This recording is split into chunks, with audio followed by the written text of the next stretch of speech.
हर हर महादेव। स्वागत है आपका वर्त कथा यूनिवर्स में, जहां हम आपके लिए लाते हैं अनमोल धार्मिक कथाएं, भगवानों के अद्भुत रहस्य और हनुमान जी की महिमा।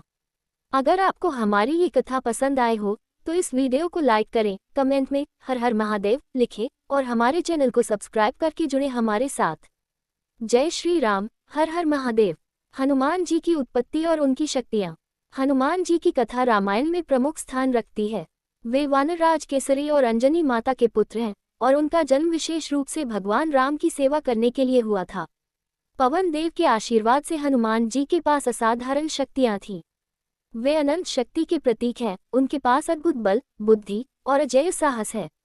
हनुमान जी के बाल्यकाल की कथा बहुत ही प्रेरणादायक है। जब वे छोटे थे तो उन्होंने सूर्य को एक फल समझकर निगल लिया था। इसी तरह समुद्र लांघने और लंका दहन करने की घटनाएं हमें उनके अद्वितीय साहस और शक्ति की झलक देती हैं। वे भक्तों के लिए आदर्श हैं, क्योंकि उनकी भक्ति केवल शक्ति या सामर्थ्य में नहीं, बल्कि भगवान राम के प्रति उनके अनन्य प्रेम में है।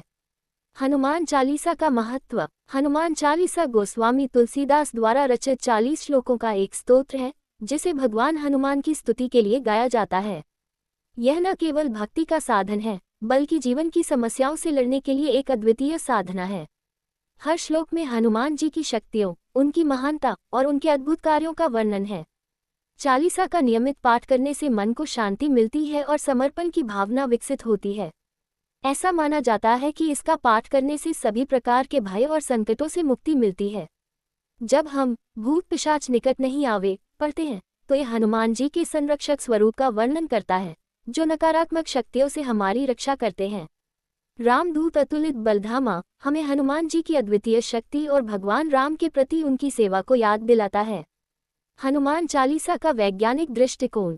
हनुमान चालीसा का केवल धार्मिक ही नहीं, बल्कि वैज्ञानिक महत्व भी है। कई शोधकर्ताओं का मानना है कि चालीसा का नियमित पाठ करने से मानसिक और शारीरिक स्वास्थ्य पर सकारात्मक प्रभाव पड़ता है। चालीसा के मंत्र और श्लोक उच्चारण करने से मस्तिष्क में सकारात्मक तरंगें उत्पन्न होती हैं, जिससे व्यक्ति का मानसिक संतुलन बेहतर होता है। ये तनाव और चिंता को कम करने में सहायक होता है। साथ ही ये ध्यान और एकाग्रता को बढ़ाता है। हनुमान चालीसा के माध्यम से व्यक्ति में आत्मविश्वास बढ़ता है और जीवन की कठिनाइयों से लड़ने की क्षमता विकसित होती है।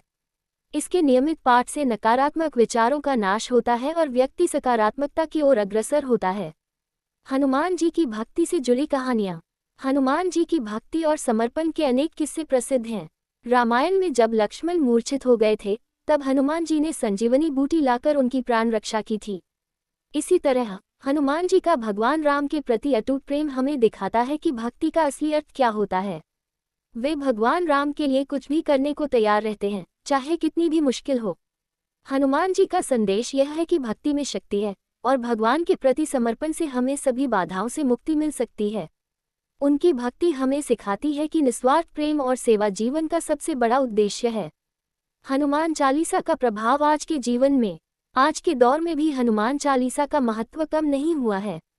ये हर आयु वर्ग के लोगों द्वारा पढ़ा जाता है, चाहे वह छात्र हों, व्यावसायिक लोग हों या गृहिणियाँ। जब व्यक्ति मानसिक रूप से कमजोर महसूस करता है तो हनुमान चालीसा का पाठ उसे आंतरिक शक्ति प्रदान करता है। इसे पढ़ने से व्यक्ति को यह विश्वास होता है कि चाहे कैसी भी परिस्थितियां हों, हनुमान जी उनकी रक्षा करेंगे और उन्हें सही मार्ग दिखाएंगे। आध्यात्मिक साधकों के लिए हनुमान चालीसा का नियमित पाठ ध्यान और साधना में एक सशक्त साधन है। यह मन और आत्मा को शुद्ध करता है और व्यक्ति को भगवान के निकट लाता है।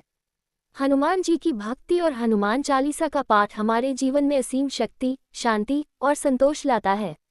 ये हमें हनुमान जी की कृपा प्राप्त करने और उनके संरक्षण में जीवन के सभी संकटों का सामना करने का साहस प्रदान करता है। तो आइए हम सभी हनुमान जी की शक्ति और भक्ति का अनुभव करें और हनुमान चालीसा का नियमित पाठ अपने जीवन में शामिल करें। जय हनुमान। जय श्री राम। प्रारंभिक स्थिति। शिवगण का अभिशाप।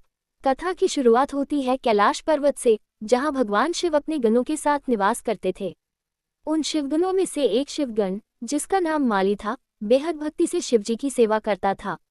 लेकिन एक दिन माली ने कुछ ऐसा किया जो भगवान शिव को अप्रसन्न कर गया। माली ने अपनी उद्दंडता से शिवजी के क्रोध को आमंत्रित किया और शिवजी ने उसे पृथ्वी पर जन्म लेने का श्राप दे दिया।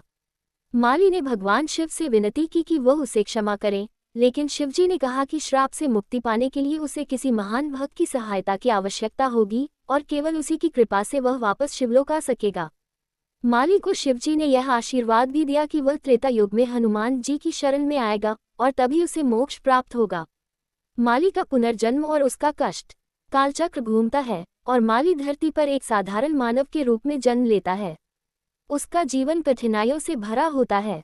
उसे हमेशा ऐसा लगता है कि वह किसी बड़े संकट में फंसा हुआ है और वह भगवान शिव को याद करके प्रार्थना करता रहता है कि उसका उद्धार हो। उसे अपने पूर्व जन्म की कोई स्मृति नहीं थी, लेकिन उसके हृदय में भगवान शिव के प्रति भक्ति हमेशा जागृत रहती थी। इसी दौरान त्रेता युग में भगवान राम और रावण का युद्ध चरम पर था और भगवान राम की सहायता के लिए हनुमान जी दिन रात पराक्रम कर रहे थे। माली को बताया गया था कि केवल भगवान हनुमान ही उसे श्राप से मुक्त करा सकते हैं, लेकिन उसे यह नहीं पता था कि वह हनुमान जी से कैसे मिल सकता है। हनुमान जी की खोज और माली की मुक्ति। एक दिन माली ने एक ऋषि से मुलाकात की जो उसे बताता है कि उसकी मुक्ति हनुमान जी के हाथों ही संभव है। ऋषि ने उसे भगवान राम की सेना के पास जाने की सलाह दी। माली ने साहस जुटाया और दक्षिण की ओर चल पड़ा, जहां भगवान राम और उनकी सेना लंका के युद्ध के लिए तैयार हो रही थी। रास्ते में उसे बहुत कठिनाइयों का सामना करना पड़ा, लेकिन उसकी भक्ति और समर्पण ने उसे आगे बढ़ने की शक्ति दी। जब वह भगवान राम की सेना के पास पहुंचा, तब उसकी दृष्टि हनुमान जी पर पड़ी। माली ने अपनी सारी पीड़ा और कष्टों को हनुमान जी के चरणों में समर्पित कर दिया और उनसे सहायता की प्रार्थना की। हनुमान जी को देखते ही माली के मन में अद्भुत शांति और सुरक्षा की भावना उत्पन्न हुई। हनुमान जी ने उसकी व्यथा सुनी और भगवान शिव के आशीर्वाद को याद करते हुए उसे बताया कि उसका उद्धार शीघ्र ही होगा। हनुमान जी ने उसे अपने हाथों से आशीर्वाद दिया और शिवजी का दिया हुआ श्राप उसी क्षण समाप्त हो गया। माली की मुक्ति और हनुमान जी की महिमा। हनुमान जी की कृपा से माली को अपने पूर्व जन्म की स्मृति वापस आई। उसने हनुमान जी के सामने झुककर धन्यवाद किया और उनकी भक्ति की महिमा का गुणगान किया। हनुमान जी ने उसे यह समझाया कि सच्ची भक्ति और समर्पण के साथ की गई प्रार्थना कभी व्यर्थ नहीं जाती। उन्होंने माली को ये भी बताया कि जीवन के सभी संकटों का समाधान केवल भक्ति और सेवा में छिपा होता है। माली को अपने पिछले कर्मों का पश्चाताप हुआ, लेकिन हनुमान जी ने उसे सांत्वना दी और कहा कि अब वह भगवान शिव के पास वापस जा सकता है। हनुमान जी की कृपा से माली को तत्काल मोक्ष प्राप्त हुआ और वह भगवान शिव के पास लौट आया। इस घटना के बाद हनुमान जी की महिमा और भी बढ़ गई। उन्होंने एक बार फिर साबित किया कि वे केवल राम भक्त ही नहीं, बल्कि समस्त संसार के रक्षक और संकटमोचन हैं। इस कथा से हमें ये सीखने को मिलता है कि भगवान हनुमान सच्चे संकटमोचन हैं। चाहे कितना भी बड़ा संकट हो, उनकी शरण में जाने से सभी समस्याओं का समाधान हो जाता है। भक्ति, श्रद्धा और समर्पण से भगवान हनुमान की कृपा प्राप्त की जा सकती है। आइए हम भी हनुमान जी की भक्ति में लीन होकर अपने जीवन के संकटों का समाधान प्राप्त करें। जय हनुमान, जय श्री राम। धन्यवाद दोस्तों, वर्त कथा यूनिवर्स के साथ जुड़ने के लिए। अगर आपको हमारी आज की कथा पसंद आए हो तो इस वीडियो को लाइक करें और कमेंट में हर हर महादेव जरूर लिखें। ऐसे ही और अद्भुत धार्मिक कथाओं के लिए हमारे चैनल को सब्सक्राइब करें और घंटी के आइकन को दबाना न भूलें ताकि हर नई वीडियो की सूचना आपको सबसे पहले मिले। तब तक के लिए जय श्री राम, हर हर महादेव।